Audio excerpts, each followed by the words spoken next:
नमस्कार। फाइटर समाचार में आपका स्वागत है। पेश है आज 14 जनवरी सुबह 6 बजे राजस्थान की खास खबरें।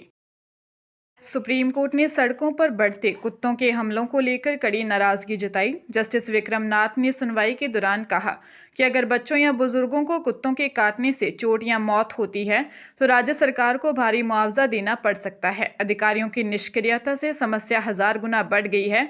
जस्टिस विक्रम नाथ ने कहा, हर उस मामले में जहां कुत्तों के काटने से बच्चों या बुजुर्गों की मौत या चोट होती है, राज्य सरकार पर भारी मुआवजा लगाया जाएगा क्योंकि उसने कुछ नहीं किया। और जो लोग कहते हैं कि हम कुत्तों को खाना खिला रहे हैं, उन पर भी जवाबदेही तय होगी। अगर इतना ही शौक है तो कुत्तों को अपने घर ले जाइए, सड़क पर क्यों छोड़ा जा रहा है कि वे लोगों को डराएं और काटें।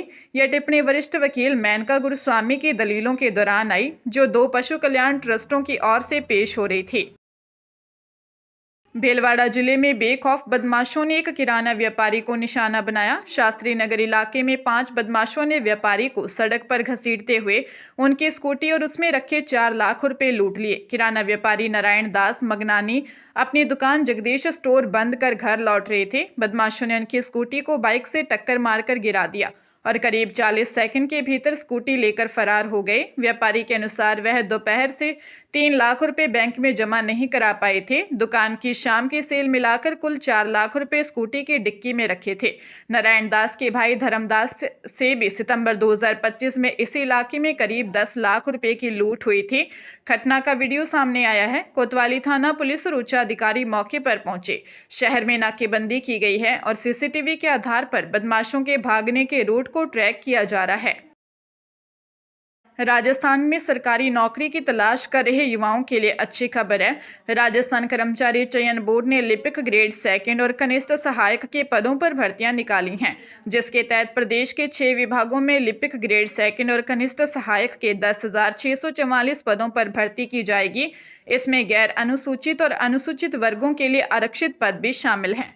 ऑनलाइन आवेदन प्रक्रिया 15 जनवरी से शुरू होकर 13 फरवरी तक चलेगी। इसके बाद 5 और 6 जुलाई को भर्ती परीक्षा हो सकती है। भर्ती में राजस्थान लोक सेवा आयोग, प्रशासनिक सुधार विभाग के अधीन कार्यालय, कृषि विपणन निदेशालय, राजस्थान राज्य कृषि विपणन बोर्ड, राजस्थान प्रदूषण नियंत्रण बोर्ड और माध्यमिक शिक्षा बोर्ड राजस्थान जैसे विभाग शामिल हैं।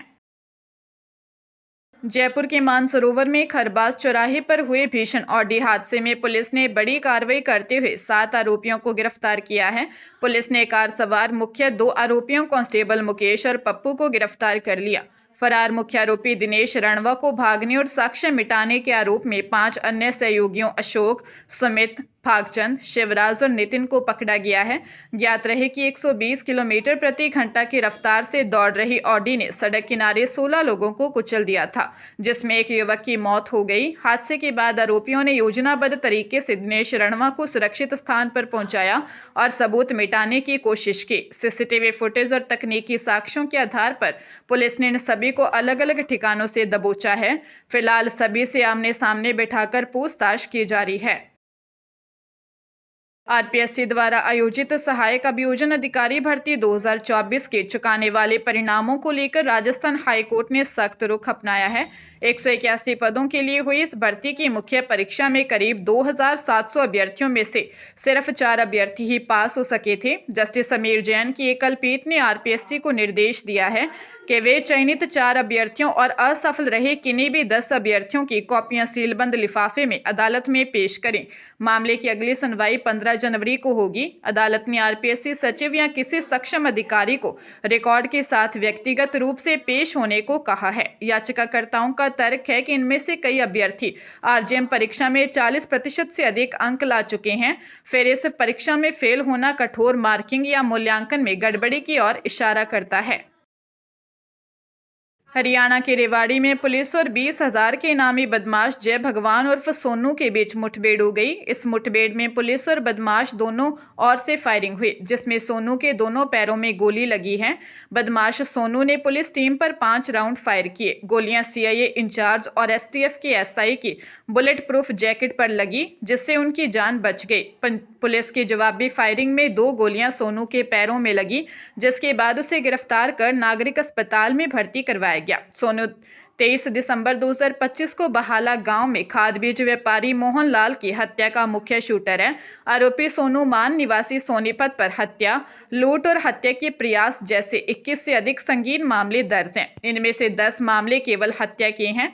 पुलिस के अनुसार कंपनी की डिस्ट्रीब्यूटरशिप को और बकाया पैसों के विवाद में एमडी जयप्रकाश ने सोनू को सुपारी देकर व्यापारी मोहन की हत्या करवाई थी। आरपीएससी ने वरिष्ठ अध्यापक भर्ती 2024 में पदों का वर्गीकरण जारी कर दिया। इससे इस भर्ती के परिणाम की राह खुल गई है। बेरोजगार अभ्यर्थी लंबे समय से वर्गीकरण जारी करने की मांग कर रहे थे ताकि परिणाम जारी हो सके। वर्गीकरण में 2 विषयों के पदों में भी परिवर्तन हुआ है। अंग्रेजी में 12 पद घट गए हैं और हिंदी में 12 पदों की बढ़ोतरी हुई है। अन्य विषयों के कुल पदों में कोई बदलाव नहीं हुआ है। 8 विषयों की यह भर्ती 2129 पदों के लिए हो रही है। इसमें पहले अंग्रेजी के 327 पद थे, अब यह घटकर 315 रह गए हैं। इसी तरह से हिंदी में पहले 288 पद थे, अब संख्या बढ़कर 300 हो गई है। अन्य विषयों में कोई बदलाव नहीं हुआ। गणित में 694 पद, विज्ञान में 350, सामाजिक विज्ञान में 88, संस्कृत में 309, पंजाबी में 64 और उर्दू में 9 पद हैं। अजमेर के माखोपुरा निवासी एक युवक से क्रिप्टो इन्वेस्टमेंट के नाम पर 7,71,000 रुपये की ठगी हो गई। ठग युवती ने खुद को अमेरिका निवासी बुटीक व्यवसायी बताकर युवक को झांसे में लिया। फेसबुक के जरिए युवक की पहचान कृतिका नामक युवती से हुई। उसने vitoday.com नामक वेबसाइट पर क्रिप्टो ट्रेडिंग के हर महीने 30% मुनाफे का लालच दिया। शुरुआत में युवक का भरोसा जीतने के लिए वेबसाइट पर फर्जी प्रॉफिट दिखाया। इसके बाद अलग अलग किस्तों में कुल 7,71,000 रुपये निवेश करवा लिए। जब पीड़ित ने अपनी रकम निकालनी चाही तो उससे टैक्स और प्रोसेसिंग फीस के नाम पर और पैसे मांगे गए। पीड़ित रणजीत सिंह की शिकायत पर आदर्शनगर थाना पुलिस ने मामला दर्ज कर वेबसाइट और बैंक खातों की जांच शुरू कर दी है। प्रदेश में 20,36,000 लोगों को जनवरी की सामाजिक सुरक्षा पेंशन नहीं मिलेगी। इन पेंशन धारकों का दिसंबर तक वेरिफिकेशन नहीं करवाया गया है। प्रदेश में 91,83,333 सामाजिक पेंशन लाभार्थी हैं। 71,40,713 ने ही वेरिफिकेशन कराया है। 22% यानी 20,36,000 से अधिक का वेरिफिकेशन नहीं हुआ। जयपुर में 6,11,000 में से 4,39,000, जोधपुर में 3,44,000 में से 2,53,000 का वेरिफिकेशन हुआ है। फलौदी में सबसे कम 69% और सर्वाधिक 86% वेरिफिकेशन बलोत्रा में हुआ। राजसमंद झालावाड़ में 84% से अधिक वेरिफिकेशन हुआ है।